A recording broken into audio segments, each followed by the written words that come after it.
Saudara, 7 WNI pekerja migran asal Riau dan Jambi dideportasi dari Malaysia melalui pelabuhan Dumai Riau.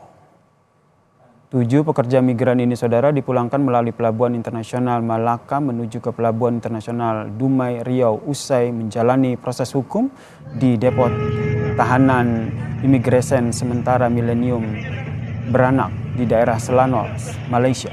Koordinator Pos Pelayanan Perlindungan Pekerja Migran Indonesia Dumai bilang ke-7 WNI tersebut langsung didata, kemudian langsung dipulangkan ke daerah mereka masing-masing.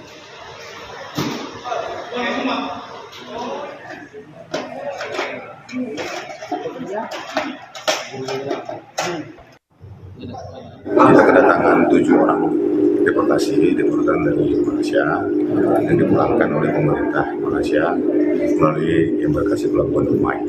Untuk yang Tanjung Pinang sendiri memang hari ini juga ada pelimpahan sebanyak 11 orang, pelimpahan daripada BP3MI Tanjung Pinang, BP3MI Kepri ya.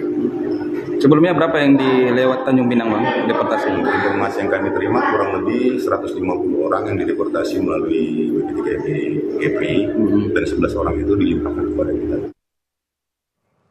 Balai Pelayanan Perlindungan Pekerja Migran Indonesia atau BP3MI Riau mengungkap ada 4 daerah yang kerap menjadi tempat penyaluran PMI ilegal di Riau, yaitu daerah Medang Kampai Kota Dumai, kemudian Kepulauan Rupat di Kabupaten Bengkalis, Indragiri Hilir, dan juga Bagan Siapi-Api Kabupaten Rokan Hilir.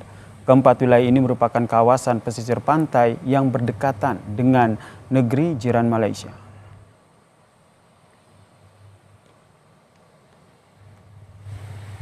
Beberapa daerah di Semenanjung Malaysia atau Semenanjung Riau ini itu biasanya di Medang Kampai, Rupat, termasuk untuk daerah yang lebih mudah dijangkau, Inhil, serta di daerah Bagan situ ya, Rokan Hulu. Nah, itu yang memang sudah kita antisipasi pesisir untuk daerah-daerah.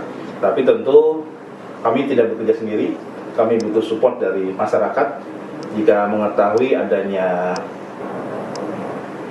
penampungan ilegal pekerja migran ataupun tidak adanya terjadinya untuk siap untuk berangkat, segera melaporkan ke aparat penegak hukum terdekat. Saudara, penembakan 5 WNI pekerja di Malaysia menguak sejumlah persoalan terkait dengan upaya mencari pekerjaan demi mengadu nasib di negeri jiran Malaysia. Lalu apa saja akar masalah persoalan pekerja migran Indonesia sehingga berujung pada sejumlah kasus hingga penembakan seperti yang terjadi baru-baru ini, saudara. Sudah bergabung bersama kami di Kompas Petang mantan pekerja migran di Malaysia, Pak Abdul Somad, dan juga Kepala BP3MI Riau, Pak Fani Wahyu. Selamat petang, Pak Abdul. Selamat petang, Pak Wahyu. Selamat petang, Pak. Saya ke Pak Abdul Somad dulu. Pak Abdul, bisa diceritakan sebenarnya bagaimana awalnya Anda akhirnya menjadi pekerja migran di Malaysia, Pak Abdul?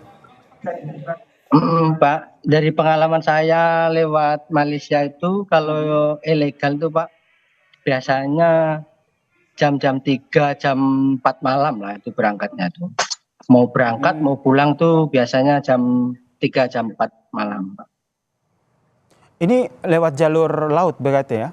Iya Pak, lewat jalur laut rata-rata kalau ilegal tuh Pak. Paling Tanjung Pinang atau Batam gitu. Ini saat saya konfirmasi dulu, berarti Pak Abdul Somad ini pekerja migran ilegal begitu ya? Saat itu? Iya Pak. Oke, waktu itu siapa yang pertama kali menawari Pak Abdul Somad untuk bekerja secara ilegal ke Malaysia? Oh, itu tuh abang saya Pak, udah di situ jadi diajak gitu Pak. Diajak oleh abang? Dari kampung diajak, ayo kita pergi ke sana gitu. Yang mengajak ini siapa? Kenalannya abang ini? Sepupu Pak. Oh, kalau di Indonesia ada abang sepupunya yang ngajak, kalau di Malaysia sendiri siapa kenalannya? Malaysia nanti kan di situ dicarikan kerjaan Pak. Oke, yang mencarikan Pak Abdul tahu siapa orangnya? Nanti abang sendiri, nanti abang kan udah pernah ke situ, jadi nanti dia semua yang ngurusin saya. Tapi sesuai dengan yang dijanjikan pekerjaannya? Ya sebetulnya kurang lebih lah Pak. Namanya orang kerja kadang ada ya ada senangnya, ada enggaknya gitu Pak. Kerjanya itu biasanya apa di sana kalau Pak Abdul dan juga dengan yang lain? Apa Pak? Kerjanya apa? Apa pekerjaannya di sana sebagai apa? Saya di situ sebagai kuli bangunan Pak, Oke, kuli bangunan. tukang bangunan. Nah, Berarti di sana itu Pasang keramik. kalau kerja sebagai kuli bangunan ada mandornya, ada bosnya yang mengkoordinir Pak Abdul dengan yang lain. Itu orang Malaysia atau orang Indonesia? kalau yang bos kita dari Indonesia Pak, tapi bos apanya itu Cina dari Malaysia juga. Berapa lama di sana? Saya udah 2 kali ke situ Pak. Yang pertama 3 kali, yang kedua ini kemarin 10 bulan, 10 bulan Pak. Tahun berapa waktu itu yang terakhir yang 10 bulan itu? Ngapa Pak? Terakhir tahun berapa yang 10 bulan Ini di sana? bulan 12 nih Pak, pulang. Baru Puasa berarti ya? kemarin berangkat, bulan 12 nih pulang. Baru ini ya berarti ya? Baru pulang ini. Kenapa Bapak? Pulangnya kenapa? Kemarin lewat pengampunan Pak. Dia di Malaysia itu kan setiap tahun ada pengampunan, pemutihan namanya. Apa namanya itu? Rekalibrasi. Akhirnya pulang Cuma gitu ya? habis itu saya mau ikut itu akhirnya lewat belakang aja. Tapi Pak Abdul Somad sendiri sadar betul ya jalur yang Pak Abdul ikuti ini adalah bukan jalur resmi begitu, ilegal begitu ya? Gimana Pak? Tapi Pak Abdul Somad sadar ya apa yang bekerja di Malaysia saat itu adalah jalur nggak resmi ya, ilegal. Iya Pak. Gitu. Iya, Tapi Pak. apa yang akhirnya membuat Bapak tidak takut? Akhirnya tetap berangkat meskipun udah tahu ini jalur ilegal, terpaksa atau seperti apa? Kebutuhan ekonomi Pak. Kebutuhan ekonomi menjadi salah satu alasan ya akhirnya terpaksa begitu ya memilih jalur ilegal gitu. Saya ke Pak Fani. Pak Fani, ini salah satu contoh cerita alasan ekonomi kemudian akhirnya tidak mengesampingkan kekhawatiran, mengesampingkan kewaspasan mereka untuk nekat berangkat ke sana.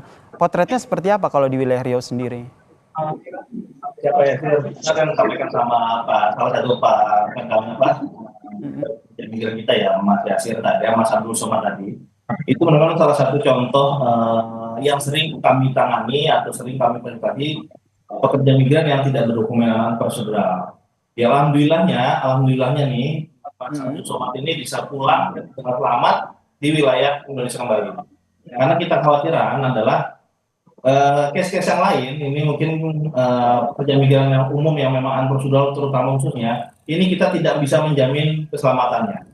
Apalagi tadi berangkat tengah malam disampaikan oleh Mas Abdul Somad, ini memang dilakukan oleh teman-teman pekerja migran kita yang unprocedural yang tidak melangkahi beda apapun. Dan bahkan ini memang sudah dijadwalkan oleh para sindikat untuk bisa menyeberang ke lintas Malaysia jauh dari tempat pemeriksaan migrasi. Artinya rute ini atau jalur-jalur ini yang waktu-waktu tertentu yang memang dijadikan untuk melintaskan pekerja migran kita menyeberang ke Malaysia tentu dengan cara-cara yang unprocedural. Ya kita tadi saya sampaikan bahwasanya ini mungkin beruntung, kami sebut beruntung. Mungkin kalau memang hari apes kita tidak tahu karena beberapa korban yang kami kita fasilitasi itu hampir rata-rata itu semuanya unprocedural. Mungkin dapat penyiksaan di Malaysia, di polisi dari Malaysia atau di detensi imigrasi di sana, ini kita tahu. Tetapi ini yang kita sayangkan atau mungkin ke depan tidak ada lagi contoh seperti ini Mas Abdul Somad ataupun siapa pekerja migran yang ingin berangkat dengan cara-cara yang salah. Kedepannya akan seperti itu. Perlindungannya adalah perlindungan kepada pekerja migran untuk berangkat secara prosedural. Kedepannya akan seperti itu. Tapi kalau kita lihat jika tidak terjadi kasus kemarin mungkin pengawasannya juga bisa dikatakan lemah karena selama ini contoh Pak Abdul Somad saja seperti tidak khawatir begitu berangkat karena bisa dikatakan pengawasannya kurang. Ini boleh kami ceritakan Mas, memang perlintasan kami di Riau, mungkin dengan Kepri, yang Batam, Tanjung Pinang, ataupun daerah perbatasan lainnya di Kalimantan, ini memang cukup dekat dengan Malaysia. Dan bahkan banyak jalur-jalur pintu-pintu masuk yang memang sangat dimudahkan oleh para oknum atau para pekerja kita untuk bisa melintas ke Malaysia. Peran kita selalu dengan maksimal dengan aparat penegak hukum, baik itu jajaran kepolisian Polair ataupun Lanal Dumai, dalam hal ini kami di Dumai, itu selalu aktif untuk melakukan penyisiran tempat-tempat yang akan dilalui oleh pekerja migran ataupun yang akan diberangkatkan secara ilegal. Ini terus kita aktif Mas sebenarnya. Tapi itu tadi, sebagai contoh aja, di Riau ini kita mendeteksi ada kurang lebih tadi 4-11, tapi yang lebih umum 4. Artinya kalau ke data berdasarkan peta Sumatera itu ada 11 yang memang sangat berdekatan dengan wilayah Malaysia. Tapi yang sering dijadikan untuk bisa perlintasan itu rata-rata ada 4. Medan sampai Dumai paling banyak, mulai Rupat, di Kecamatan Senaboi di Rohul, dan satu lagi mungkin di Inhil. Sekarang lagi mengarah ke sana untuk ke Pulau Burung. Jadi ini tempat-tempat yang memang sudah kita mapping ke lalu pada saat mereka ingin berangkat ke luar negeri atau perlintasan ke Malaysia dengan ilegal. Dan benar tadi waktunya itu bukan siang, mereka waktunya pasti malam, yang memang minim cahaya, minim informasi apapun, jadi mereka malam. Dan ini memang keterbatasan juga oleh pemerintah sudah maksimal, aparat penegak hukum sudah maksimal, tapi ada jalur-jalur yang memang bisa lakukan. Bahkan modifikasi speed yang digunakan itu sudah melampaui batas. Ada speed yang memang khusus nelayan untuk kapal, itu bisa dimodifikasi untuk 4 mesin, di mana satu mesinnya sebanyak 250 kapasitasnya untuk 20 artinya itu kalau dikali 4 artinya 1000. Itu mungkin kapal aparat penegak hukum kita tidak bisa mengejar mereka. Jika nanti terjadi permasalahan di laut, itu malah jadi lebih bahaya oleh mereka. Jadi makanya mungkin pengawasan kita akan tetap kita lakukan. Tapi kita butuh juga kerjasama oleh masyarakat setempat nih. Butuh kerjasama dengan masyarakat setempat agar seperti tadi kata Pak Fani ya, sebenarnya sudah dilakukan pengawasan, namun ada aja cara-cara dalam tanda kutip jalur tikus begitu yang selalu dilakukan. Tadi kata Mas Fani, ini untungnya Pak Abdul Somad ini tidak apes begitu dalam tanda kutip. Jika kita kaitkan dengan kasus yang kemarin terjadi, ada penembakan 1 WNI yang akhirnya meninggal dunia, ini sudah diketahuikah ini berangkat sendiri atau melalui agen atau seperti apa? Informasi yang berdasarkan dari pengakuan memang itu korban maupun status atau di dalam status itu ada ABK. ABK artinya yang memang menguasai kapal atau mempunyai kapal tersebut, dan mungkin ada beberapa yang menjadi korban. Nah, berdasarkan pengakuan itu mereka membayar kepada agen untuk bisa pulang ke wilayah Indonesia. Karena mereka sebenarnya ini adalah satu kita sebut oknum atau sindikat agen untuk memberangkatkan speed, mempunyai speed kapal untuk bisa melintas, dan beberapa korban lainnya adalah menolong penumpang. Nah, penumpang ini mungkin masih dilakukan verifikasi atau penyelenggaraan oleh perwakilan ataupun atas yang ada di luar negeri di Malaysia untuk mengetahui seberapa detail atau detail informasi yang mereka lakukan. Tapi yang bisa kami sampaikan buat saya, informasi kami dapat, mereka akan berangkat atau pulang ke wilayah Indonesia tentu dengan cara-cara yang uncontrolled tadi, dengan membayar agen 2 sampai dengan cara-cara ilegal seperti itu ya, untuk bisa pulang ke wilayah Indonesia. Terakhir saya ke Pak Somad, singkat saja Pak Somad, dengan kejadian ini kapok ya berangkat lagi ke Malaysia dengan cara ilegal. Saya ingin dengar pernyataan dari Pak Abdul Somad. Mungkin lah Pak, jadi pelajaran juga siapa tahu. Karena sebagai data Mas Yasir, ini Januari ini ya kami sudah menangani penanganan prosedural yang pulang deportasi itu sebanyak 220. Ini baru Januari. Sedangkan tahun lalu 2024 kita selama satu tahun itu sudah menangani 2.800. Dan di sana itu mungkin Pak Mas Somad bisa memberitahu nanti yang ilegal itu sana masih banyak. Artinya mereka yang berangkat tentu dengan jalur-jalur tadi ataupun berdasarkan tadi pengakuan diajak keluarga. Apalagi wilayah perbatasan ini yang dengan Malaysia mungkin sudah ada kerabat di sana, gampang diajak segala macam. Bahkan hanya berbekal paspor aja mereka bisa melintas. Tapi di sana untuk bekerja itu yang kesalahan yang berikutnya, sehingga banyak yang ditangkap oleh aparat Malaysia sana. Harapannya ini jalur-jalur beresiko ini tidak lagi dipilih oleh warga negara Indonesia, karena memang sebenarnya ada jalur legal, jalur resmi yang bisa dipilih untuk bekerja di Malaysia. Terima kasih Pak Fani, Kepala BP3MI Riau, dan juga Pak Abdul Somad, mantan pekerja migran di Malaysia, telah bergabung bersama kami di Kompas Petang. Salam sehat semuanya.